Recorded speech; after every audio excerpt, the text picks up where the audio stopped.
10, versículo 26.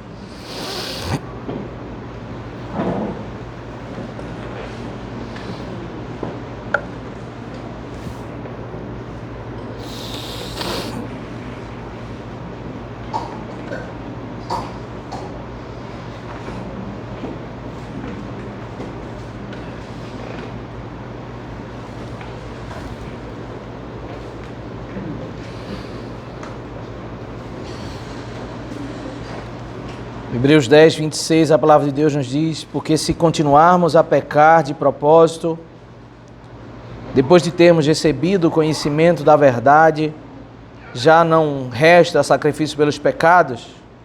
Pelo contrário, resta uma terrível expectativa de juízo e fogo vingador prestes a consumir os adversários. Quem tiver rejeitado a lei de Moisés morre sem misericórdia pelo depoimento de 2 ou 3 testemunhas. Imagine quanto mais severo deve ser o castigo daquele que pisou o Filho de Deus, profanou o sangue da aliança com o qual foi santificado e insultou o Espírito da graça. Pois conhecemos aquele que disse: a mim pertence a vingança, eu retribuirei. E outra vez o Senhor julgará o seu povo. Horrível coisa é cair nas mãos do Deus vivo. Meus irmãos, nós estamos em um bloco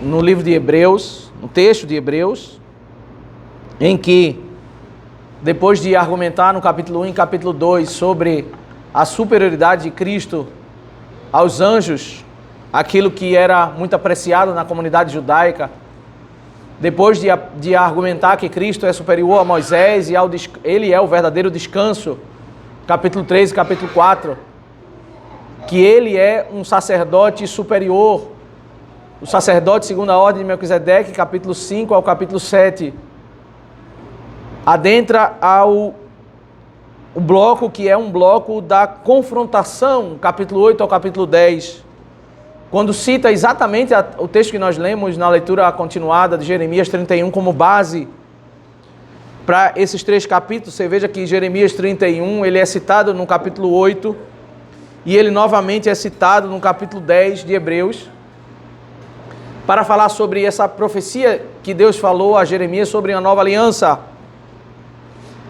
Ele é um bloco de confrontação, porque no primeiro bloco, capítulo 1 e 2, 3 e 4, no segundo bloco, e 5 ao 7, ele vai argumentando como um pregador, porque o texto é composto como uma estrutura de pregação sobre a superioridade de Cristo. Mas o capítulo 8 ao 10, ele é diferente no sentido de que ele vai falar sobre a fraqueza da lei cerimonial, ele vai ser mais...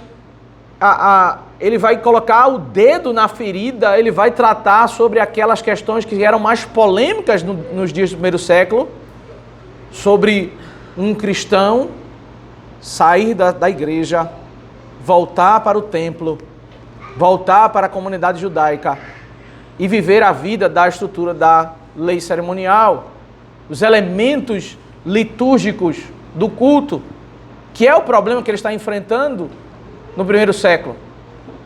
Ele vai falar sobre a lei cerimonial ser fraca, a lei cerimonial ser inútil para perdoar, inútil para santificar. E ele está falando sobre a própria lei dada por Deus, porque ele vai argumentar que a lei dada por Deus tem um propósito distinto. O povo deveria entender essa estrutura progressiva na aliança, na revelação de Deus, e entender que aquela estrutura caiu e agora ele estava no estágio superior. Meditamos na última exposição de Hebreus, no capítulo 10, verso 19 ao verso 25, sobre aquilo que é onde o povo deveria entender, o povo deveria voltar o seu coração, que era na adoração, na reunião do povo se congregarem para adorar, e ele conta essa história da reunião do povo no dia do Senhor para adorar, como aquilo que eles sempre ansiaram no Antigo Testamento, que era entrar no Santo dos Santos, e não podiam entrar porque ali havia uma tampa que falava sobre a ira de Deus, 2 querubins que falavam sobre a ira de Deus. E eles estavam inabilitados para entrar porque o Senhor não os permitia. Até que Cristo morreu na cruz, Cristo fez perfeita a redenção e agora o caminho está aberto. E, meus irmãos, a igreja professou toda a estrutura do Antigo Testamento que queria estar. A cena era uma cena, e os judeus sabem celebrar muito festa, né? Os casamentos são dias. As festas dos tabernáculos, todas as festas dos judeus são festividades regadas à comida, a toda a estrutura de celebrações. E eles, naquele dia, do dia da expiação, eles ficavam olhando aquele único homem autorizado a entrar no Santo dos Santos, entrar lá no lugar permitido, o lugar que todos os judeus desejavam entrar. E talvez as famílias dissessem, como nós queríamos entrar ali, Cristo vem e agora está liberado o acesso ao Santo dos Santos, e o Senhor diz, olha, quando vocês se reúnem em adoração no dia do Senhor, é exatamente o significado do que é entrar no Santo dos Santos. E agora a igreja, o que a igreja faz? A igreja deixa de frequentar o culto e de entrar no Santo dos Santos, né? Meditamos um pouco como às vezes os nossos sonhos, eles são incoerentes com a nossa realidade, né? Aquilo que nós falamos às vezes é incoerente com a nossa realidade. O capítulo 10, verso 19 a 25. A convocação é entrar com ousadia, verso 19. Ele nos abriu por meio do véu, no verso 20. O verso 22 diz, aproximemo-nos. O verso 23 diz, guardemos firmes a confissão. Por quê? Porque no verso 25, não deixando de nos congregar, como é costume de alguns. Toda a estrutura fala sobre essa entrada no Santo dos Santos, mas a prática da igreja estava incoerente com aquele... E ele está falando sobre para judeus, Hebreus é escrito para judeus que estavam abandonando. Desde sempre a igreja teve problema com isso. O que é que... E agora ele vai, a partir do verso 26, quando nós começamos a trabalhar, né, o verso 26 até o verso 31 em primeiro lugar, ele vai, como um pastor, ele vai usar algumas abordagens. Ele vai exortar o povo, falando sobre os perigos. Ele vai exortar o povo, do verso 32 ao 34, trazendo palavras de encorajamento, fazendo o povo olhar um pouco para trás, para a história, para que eles sejam encorajados. O verso 35 e 36, ele vai fazer o povo olhar para o futuro. Sobre essa problemática de abandonar a igreja do Senhor e voltar para o judaísmo. E verso 37 ao 39, ele vai encorajar o povo olhando para o texto do Antigo Testamento, especialmente a profecia de Abacuque. Rejeitar, meus irmãos, imagine você entrar numa estrutura progressiva da revelação, você chegar no degrau mais no ápice, naquilo que Deus preparou como aquilo mais sublime para a igreja. Você chegar, você dizer, não, eu não quero isso, eu quero voltar para os degraus anteriores, inferiores. Você rejeitar aquele degrau. Aqui não é o caso, essas pessoas não estão saindo para ir para o mundo. Essa não é a problemática de Hebreus. A problemática de Hebreus é pessoas saindo da igreja e voltando para o judaísmo. Eles estão escolhendo uma estrutura de culto diferente daquela que estava na igreja se reunindo no primeiro século. estavam voltando para o judaísmo, onde havia a arca, onde havia o ouro, onde havia os elementos, né, visíveis. Ele vai tratar como que, e essa é a exortação, né? Ele, posteriormente, no final do capítulo, ele vai dizer: eu sei que vocês não são isso, mas o movimento de chegar no mais sublime e rejeitar o mais sublime é como se fosse uma apostasia. Ele, mais para frente, ele vai dizer que eu sei que vocês não são isso, mas perceba os termos que são usados. Porque se continuarmos a pecar de propósito... Que pecado é esse que ele está falando de propósito? É o pecado das pessoas abandonarem a entrada no Santo dos Santos, que ele acabou de tratar, do verso 19 ao verso 25. Entrar para adorar. Entrar na simplicidade para adorar o Senhor. O grande sumo sacerdote, aquele que agora nós não precisamos de nenhum animal sendo derramado. O culto agora é simples. Se nós continuarmos a pecar de propósito ou deliberadamente, depois de termos recebido o conhecimento da verdade, você chegou na igreja, na Nova Aliança, ouviu a explicação que tudo aquilo era sombra, símbolo, e que o degrau mais sublime é a obra de Cristo, e que o culto que Deus preparou para a sua igreja é um culto agora sem nenhum elemento visível, na simplicidade. Você chegou agora no conhecimento dessa verdade e você decide virar as costas e voltar para um degrau anterior. Já não resta sacrifício pelos pecados. Se eu decido, eu olho para aquilo que é o cumprimento da representação, e eu quero a representação, eu não quero o cumprimento da representação, eu quero a representação. Já não resta sacrifícios pelos pecados. Sempre quando nós e é isso que a cena do Santo dos Santos ela remete, né? No mesmo lugar onde aparece a nuvem com a glória de Deus, que se fala em Êxodo 25, é um lugar que tem a tampa que fala da ira de Deus. O lugar melhor é o lugar do perigo. Essas duas cenas estão sendo claramente vistas na representação do Santo dos Santos.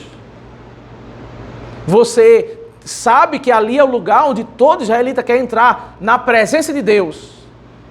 Mas no mesmo ponto Deus diz: cuidado, é o lugar do perigo. Por isso, depois de falar sobre a beleza, a riqueza, a glória de entrar na presença de Deus e estar no Santo dos Santos, que é a igreja da Nova Aliança, rejeitar esse privilégio, parece que a cena agora traz esse segundo aspecto. Verso 26 ao verso 31, ele diz, pelo contrário, verso 27, né? Resta apenas uma terrível expectativa de juízo e fogo vingador, prestes a consumir os adversários. Fogo vingador, prestes a consumir os adversários. Ele usa termos claramente em alusão às cenas da adoração no Antigo Testamento, especialmente em Êxodo 19, né? A cena que aparece o fogo quando o povo vai se encontrar com Deus em adoração. Por que falar sobre juízo, sobre fogo, imediatamente ao falar sobre o privilégio de entrar na adoração? Porque essa é a outra faceta. Não há como você ter um caminho alternativo a essas duas facetas. Ou você entra em aliança com Deus para adorar a Ele de modo devido, apreciar a obra de Cristo, ou você começa a se apartar de Cristo e esperar um juízo e fogo vingador para consumir os adversários. Os termos, né, que foram usados no Antigo Testamento sobre os inimigos do Senhor São termos pesados, dados agora, isso tudo dentro do propósito pastoral, né? Ele está dizendo para os irmãos que estão lendo essa carta, com o objetivo de alertar, cuidado para você não receber os adjetivos que foram dados aos inimigos de Deus no Antigo Testamento, porque se você rejeita a adoração do Senhor, a ira do Senhor que é derramada sobre os adversários, ela vai ser derramada sobre todo aquele que rejeita a adoração do Senhor. E aqui, meus irmãos, existe uma coisa interessante. Geralmente, no conhecimento popular, as pessoas dizem o seguinte, que o Antigo Testamento, isso muito como influência do dispensacionalismo que invadiu a nossa nação, as pessoas fazem essa matemática, né? O Deus do Antigo Testamento é um Deus de ira e o Deus do Novo Testamento é um Deus de amor. E é sempre essa visão que as pessoas têm de no Antigo Testamento nós temos um Deus mais irado e no Novo Testamento nós temos um Deus mais de misericórdia, de graça. E se nós lermos esse texto, nós vamos ver que o argumento do autor dos Hebreus é por um caminho diferente. A abordagem dele, e vai ser o que ele vai fortalecer o seu argumento, vai ser não por essa abordagem dispensacionalista, mas por um caminho totalmente oposto. Ele vai abordar esse tema de forma exatamente contrária à ideologia dispensacionalista. Perceba o que ele diz no verso 28. Quem tiver rejeitado a lei de Moisés morre sem misericórdia pelo depoimento de 2 ou 3 testemunhas. Perceba, uma pessoa que chegou a apostatar, ele rejeitou a lei de Moisés, o crime, nem todo crime no Antigo Testamento é punido com morte. Mas uma pessoa rejeitou, ele apostatou, ou ele assassinou. Esses crimes graves, tem 2 ou 3 testemunhas para provar que aquilo ali é uma verdade, ele vai morrer, porque o que ele fez foi algo grave. Ele olhou para a revelação de Deus, a sua lei, e ele virou as costas. Ele é punido gravemente, porque a sentença é grave, porque o crime foi grave. Ele apostatou, ele rejeitou aquela lei. Aí na comparação do autor de Hebreus, ele diz, verso 29, imaginem quanto mais severo deve ser o castigo daquele que pisou o Filho de Deus. Nós precisamos aprender a ler o texto assim como o texto nos é entregue. O texto, meus irmãos, ele não está falando sobre uma temática diferente do que ele vem desenvolvendo no capítulo 10. No capítulo 10 ele está falando sobre a glória da adoração na nova aliança.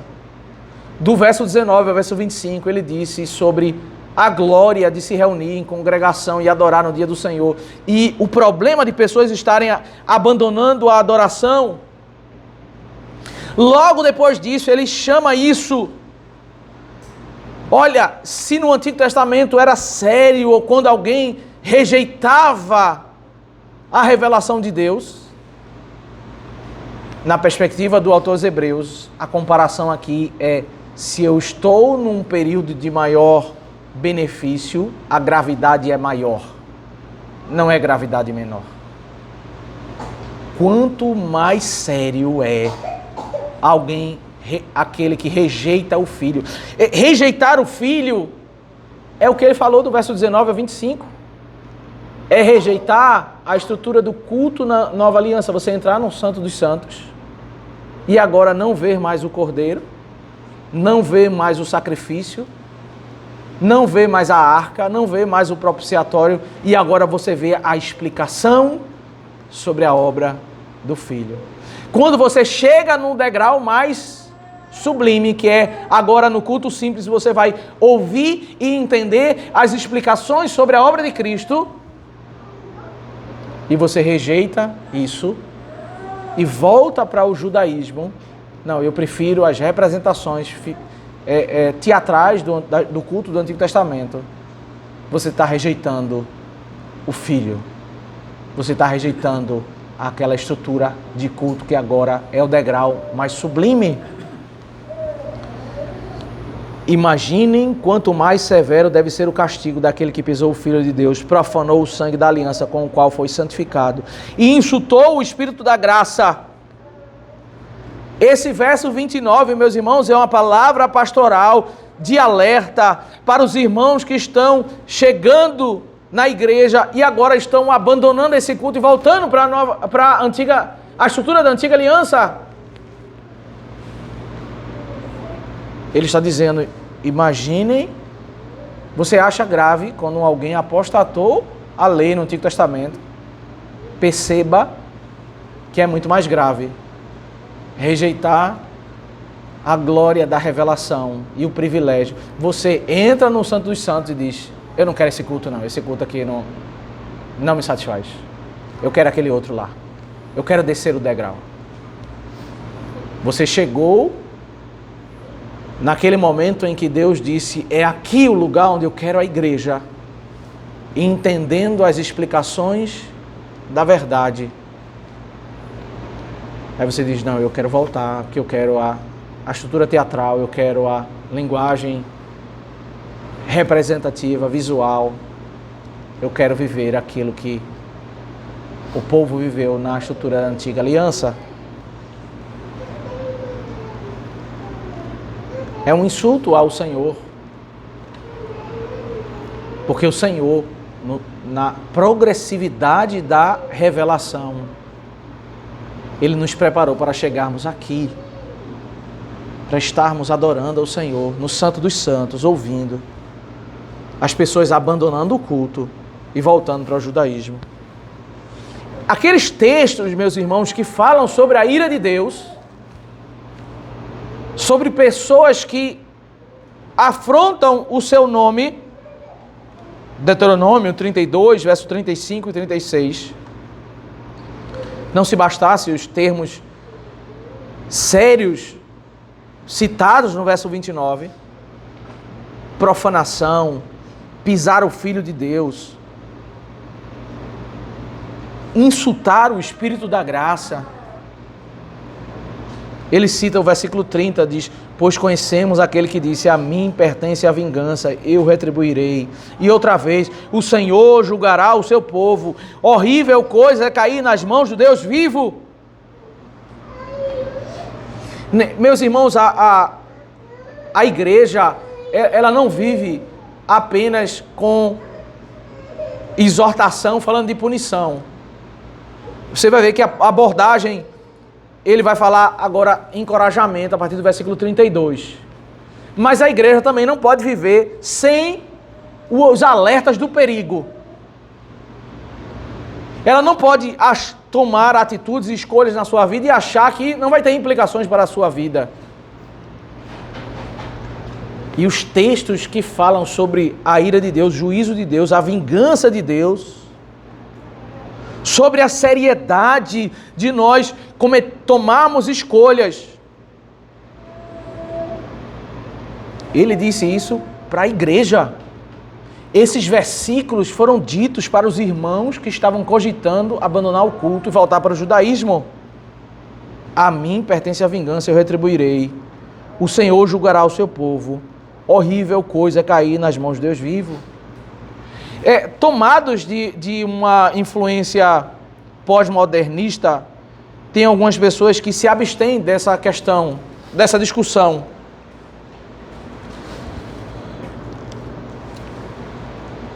As pessoas dizem assim, o importante é nós crermos em Deus, o importante é termos Deus no coração, o importante é estarmos em uma igreja invocando o Senhor.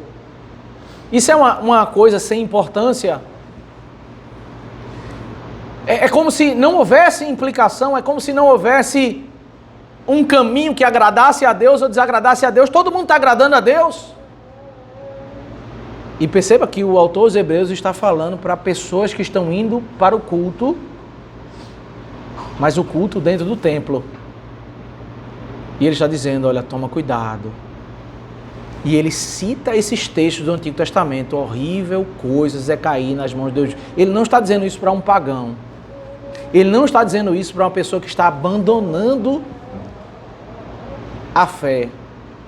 Ele está dizendo isso para alguém que chegou no degrau mais alto da progressividade do pacto e disse: eu não quero esse culto. Eu quero voltar. Eu entrei no Santo dos Santos e eu digo: eu quero ficar fora. Eu não quero ficar dentro. E ele está chamando a igreja a meditar sobre isso. Quando nós chegarmos no capítulo 12, especialmente o final do capítulo 12, ele vai voltar a fazer esse tipo de comparação entre a antiga aliança e a nova aliança. E ele vai repetir esse movimento, ele vai dizer o seguinte: vocês lembram de Deus que derramou fogo na adoração? E só tome cuidado, porque esse é o mesmo Deus que nós estamos adorando hoje. Ele vai fazer a comparação entre a antiga e a nova aliança, ele vai dizer que na nova aliança é muito mais grave rejeitar o ensino do Senhor, porque é uma afronta maior. Ele já disse isso lá em Hebreus capítulo 2. Ele já disse isso no meio dos seus argumentos em Hebreus capítulo 2, do verso 1 ao 4. Ele disse sobre a seriedade em rejeitar o Filho de Deus. Há uma cena no Novo Testamento em que o Senhor diz, né, que maior rigor haverá para aqueles que rejeitarem o Filho do Senhor, o Filho de Deus. Cristo veio e ele ensinou. Muitos do Antigo Testamento teriam se convertido se tivesse se deparado, se vissem os milagres. É isso que ele diz no Novo Testamento. Mas maior rigor haverá sobre aquele do que para Sodoma e Gomorra, do que para aquele que rejeitar o Filho de Deus. É isso que ele diz. O conceito que Hebreus está nos ensinando, meus irmãos, é quanto maior é o privilégio de nós nos aproximarmos de Deus, e é o período que nós estamos na nova aliança, maior é a afronta quando nós rejeitamos esse privilégio. Mas depois de palavras tão duras, tão rigorosas, ditas até o verso 31, ele pastoralmente, agora ele vai trazer à memória alguns acontecimentos e ele vai trazer palavras de encorajamento, verso 32 ao 34.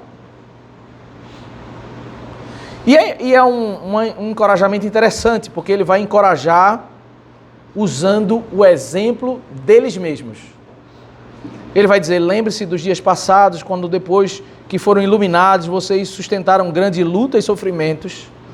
Em certos momentos vocês foram transformados em espetáculo, tanto para serem insultados quanto para serem maltratados. Em outros vocês se tornaram co-participantes com aqueles que foram tratados assim, porque vocês não apenas se compadeceram dos encarcerados, como também aceitaram com alegria a expoliação dos seus bens, porque sabiam que tinham um patrimônio superior e durável. Geralmente a Bíblia, ela usa exemplo de outras pessoas para nos encorajar. Usa exemplos, inclusive o capítulo 11, vamos ter uma lista de exemplos de homens. O verso 32, 34, ele usa exemplo dos próprios irmãos, de olha, vamos olhar para o passado de vocês têm boas obras no passado, e eu quero que as boas obras de vocês sejam um encorajamento para vocês mesmos. Vocês olhem para aquilo que vocês fizeram no passado. Ele está falando dos primeiros dias em que eles foram convertidos. Quando ele diz, olha, lembrem-se dos dias passados, quando vocês, depois que foram iluminados. Um judeu, meus irmãos, quando ele professava a fé, ele era rejeitado pela própria comunidade. Ele apanhava de todos os lados, porque ele apanhava dos judeus e apanhava dos romanos. Um judeu professar a fé, ele tinha muita dificuldade. E por isso ele diz, ó, em certos momentos vocês foram transformados em espetáculo, tanto para serem insultados quanto para serem maltratados, mas eles não apostataram. Em outros momentos vocês se tornaram co-participantes com aqueles que foram tratados assim. Havia as prisões romanas, a pessoa ficava lá na prisão romana e a prisão não dava comida, nada, não dava casaco, não dava nada. O que o romano fazia é o seguinte: eu autorizo os seus parentes ou os seus amigos virem aqui trazer comida e trazer casaco. Então as pessoas iam e levavam comida e levavam casaco. Só que quando você vai visitar uma pessoa que foi presa porque ela professou a fé, né? O judeu professava a fé em Cristo e ele agora era denunciado ao tribunal romano porque era uma pessoa que defendia uma heresia, causava rebelião. Se você vai visitar esse irmão levando comida, todo mundo sabe que você faz parte daquele, porque um judeu não levava comida para outro judeu. Ele era expulso da família. Então a igreja, ela começou a visitar esses irmãos, levar comida, levar casaco, e ao fazer isso é até uma das queixas do apóstolo Paulo, né? Diz: todos me abandonaram. Por quê? Porque era perigoso. Paulo foi preso. Se você visita Paulo, você está afirmando publicamente que você defende a mesma fé que Paulo. Você poderia ser preso, você poderia ser morto. E muitas pessoas abandonavam, né? Nem chegavam perto da prisão. E esses irmãos estavam ali, sendo co-participantes com aqueles que foram tratados assim. Porque vocês não apenas se compadeceram dos encarcerados, mas também aceitaram com alegria. Há uma diferença, não sei se a sua tradução tem diferente o início do verso 34, porque vocês não apenas se compadeceram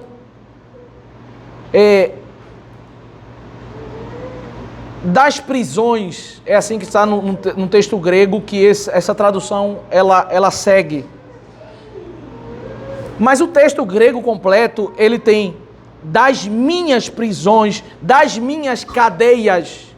O autor está dizendo: olha, vocês me visitaram. Não sabemos quem é o autor, os hebreus. Ele não está falando dos encarcerados de modo geral, mas ele está falando sobre ele. Vocês me visitaram, mas também aceitaram com alegria a expoliação dos seus bens. Você professar a fé, era isso que acontecia, né? Você é judeu, você professa a fé, as pessoas iam lá e tomavam seus bens, tomavam suas casas. Essas pessoas às vezes tinham que mudar de cidade em cidade. Eles eram excluídos da sociedade. Tomaram os bens deles, pois sabiam que tinham um patrimônio superior e durável. Perceba, meus irmãos, esses irmãos, eles não são pessoas mundanas. Os próprios irmãos que foram exortados duramente, até o versículo 31, eles estão agora sendo exortados a olharem para o próprio bom exemplo deles, que eles fizeram no passado. Eles colocaram a vida em risco, eles perderam bens por causa da fé, eles viveram a fé de modo intenso, visitaram pessoas que estavam sendo presas pela fé, e o autor dos Hebreus disse: olha, eu quero que vocês lembrem desses dias.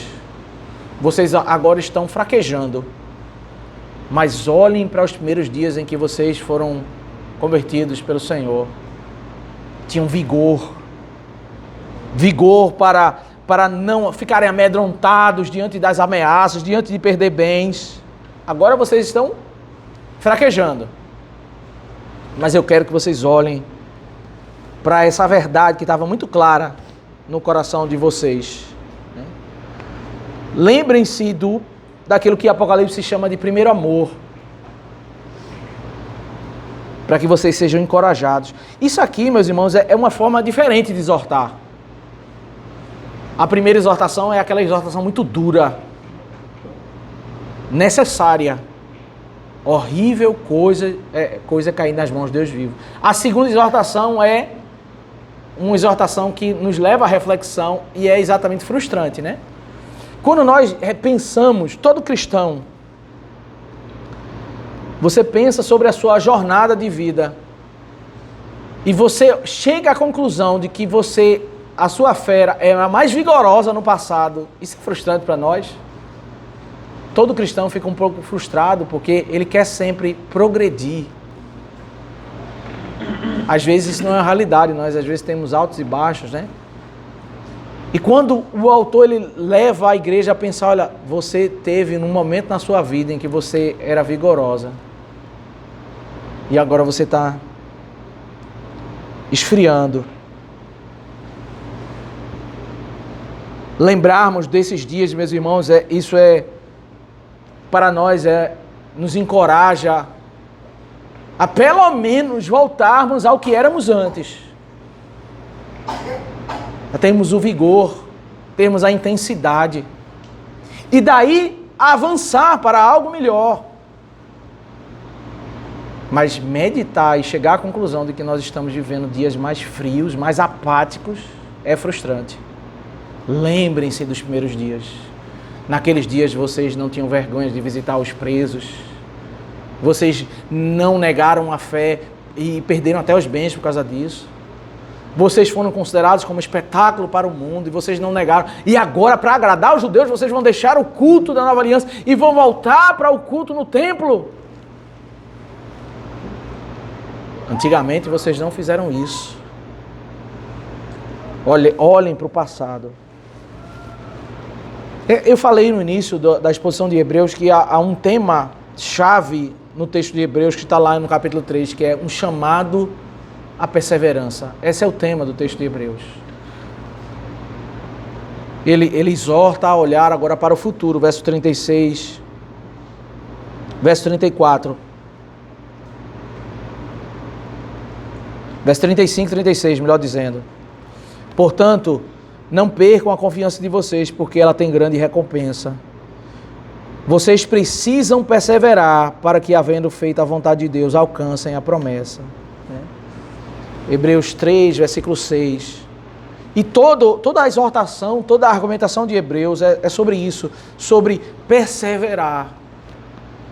Ele vai dizer no capítulo 3 de modo muito claro, quem é a verdadeira igreja? É aquela que não apostata, aquela que persevera até o fim.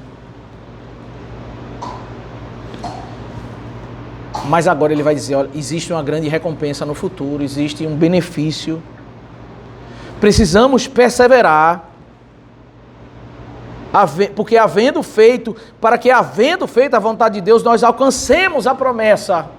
E dentro da toda a forma de argumentação de Hebreus, ele disse isso no capítulo 3, né? Não é que a nossa perseverança é o que nos garante a nossa salvação, mas a nossa perseverança é uma evidência de uma verdadeira salvação. Quem é a verdadeira igreja? Ele disse no capítulo 3, é aquela que persevera até o fim. Quem são aqueles que apostatam? São aqueles que nunca foram convertidos. Precisamos perseverar até o fim para alcançar a promessa.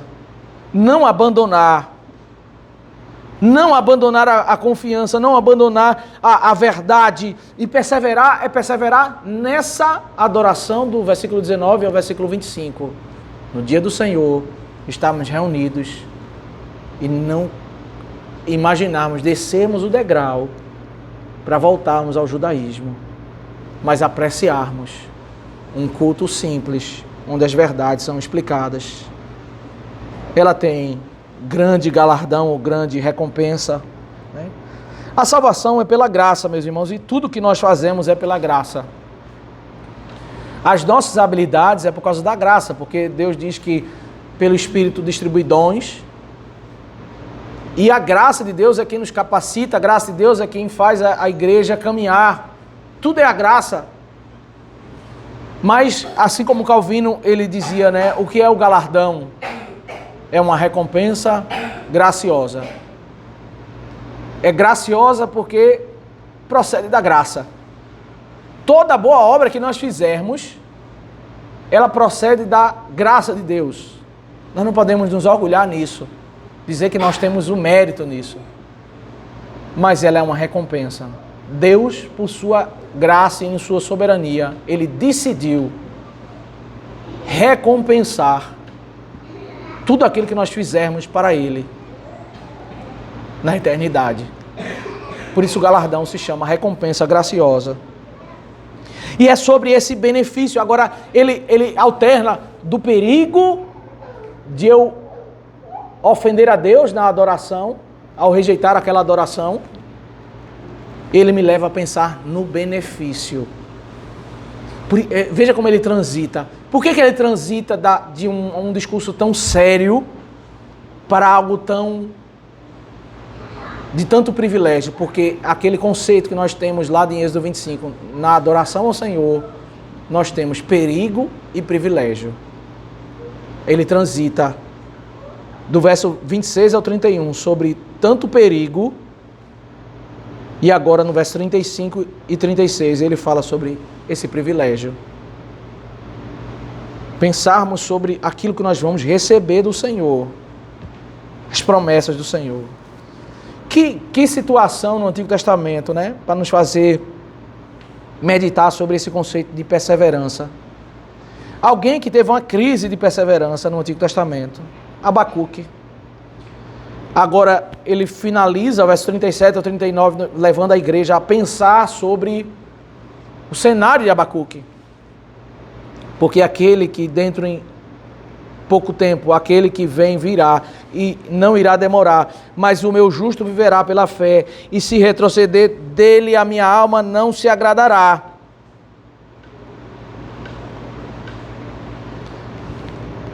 Abacuque, meus irmãos, teve uma crise. Uma crise diante do cenário em que ele orou ao Senhor, pedindo ao Senhor que o Senhor respondesse diante das injustiças. E o Senhor disse: eu vou responder, e eu vou levantar uma nação ímpia para punir. Eu vou levantar os babilônios para punir o povo de Israel. Aí Abacuque levanta uma segunda queixa: mas Senhor, tu vai levantar um ímpio para punir o povo de Israel? Abacuque entrou em crise.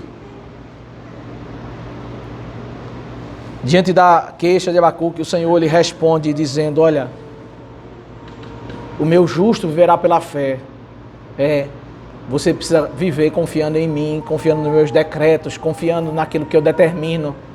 Não por aquilo que você vê. Você tem que perseverar, Abacuque. Se você retroceder, a minha alma não se agrada em você. Ele cita esse texto para falar exatamente sobre a problemática da perseverança. Na perspectiva de Abacuque, ele olha, parece que os decretos de Deus parece que não estão coerentes com aquilo que eu acho que é justo.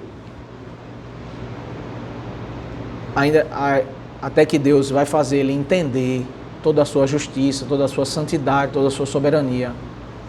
Mas até que Abacuque veja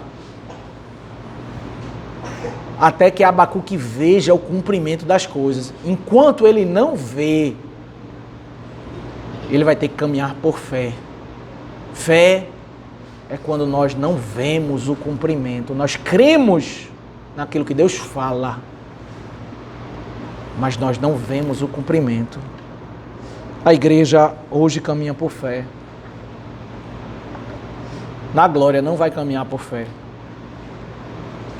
Nós caminhamos por fé hoje na certeza da promessa do Senhor que Ele vai voltar, que nós vamos adentrar a Sua presença e nós vamos adorar. Na glória nós vamos ver essas coisas cumpridas. Mas enquanto nós não vemos essas coisas cumpridas, nós precisamos andar por fé e não retroceder. A verdadeira igreja, ela persevera. Se nós retrocedermos, dele a minha alma não se agradará. Agora o autor nos leva a pensar na cena de Abacuque para dizer: olha, eu quero aprender com Abacuque. Precisamos trazer à memória a cena de Abacuque para nós aprendermos. Não entrarmos na crise de Abacuque. Os comentaristas, eles dizem, meus irmãos, que a igreja, ela viveu os primeiros dias ali, né, os primeiros anos no primeiro século. Imagine você estar numa igreja em que 1.000 pessoas, 2.000 pessoas estão se convertendo.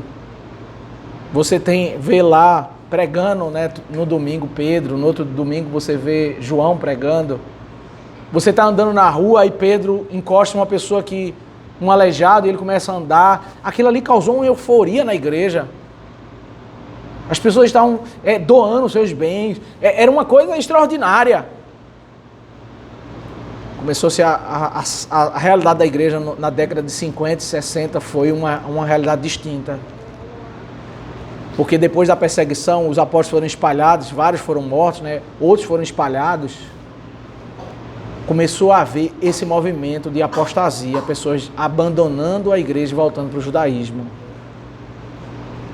As pessoas estavam agora em uma realidade de muita dificuldade, se reunindo em casas simples. E começou a haver ondas de esfriamento em vários locais. A igreja está enfrentando surgimento de heresias, né? Surgimento de novas doutrinas. O chamado de Hebreus, meus irmãos, a essa igreja o versículo 39 diz: nós, porém, não somos dos que retrocedem para a perdição, mas somos da fé para a preservação da alma. Por que o discurso tão duro? E esse é o capítulo 10, né? Ele alterna um discurso muito duro para um discurso de muita honra, galardão, o privilégio de entrar no Santo dos Santos. Muitos, até elogios, né? O verso 32 e 34, com muitos elogios sobre o que eles fizeram. Porque essa é a dinâmica pastoral. Ao perceber as ovelhas caminhando para um abismo, ele diz: olha, toma cuidado. Olha o perigo disso. E olha o privilégio do outro lado. Pastoralmente ele diz: nós, porém, né? Toma cuidado para não cair nas mãos do Deus vivo.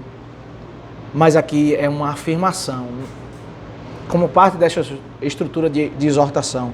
Nós, porém, não somos dos que retrocedem para a perdição. A verdadeira igreja, ela não retrocede.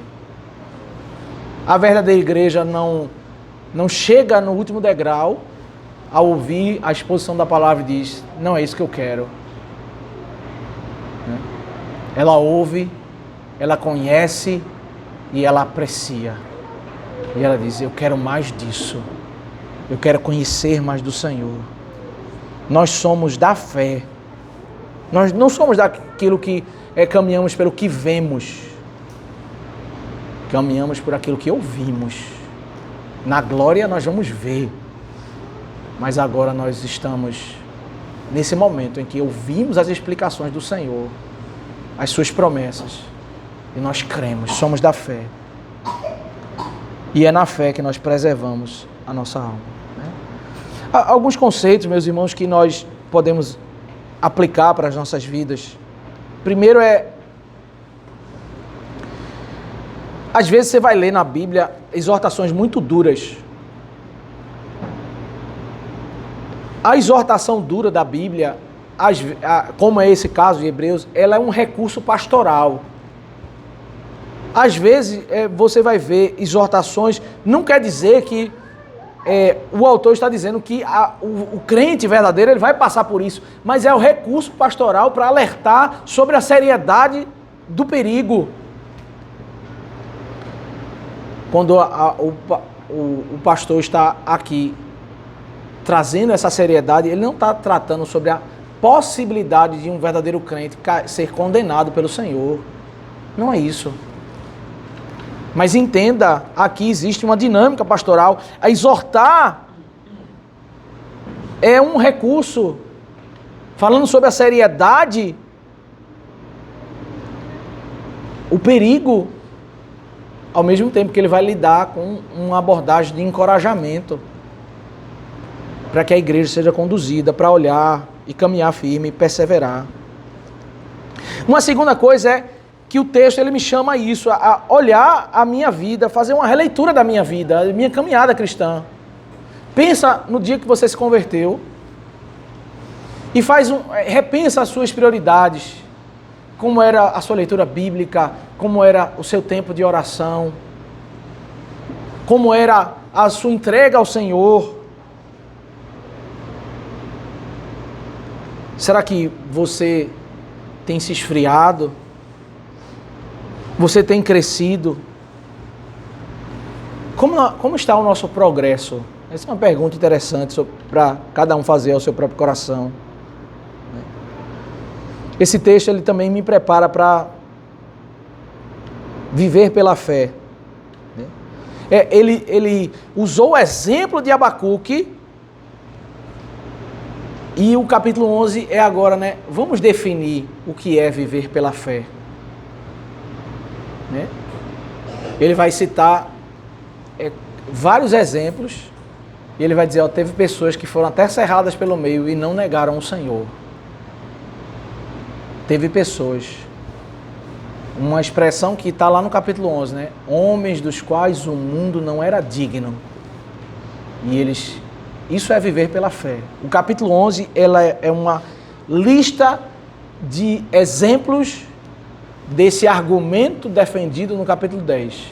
O que é viver pela fé? Vamos meditar. Vários exemplos. Em hipótese nenhuma, nós podemos apostatar. Em hipótese nenhuma, nós podemos retroceder. Deus nos levou para um grande privilégio, adorarmos na simplicidade, para conhecermos mais intensamente do Senhor. Isso é viver pela fé. Perseverarmos para a glória de Deus. Que o Senhor nos abençoe. Vamos nos colocar de pé.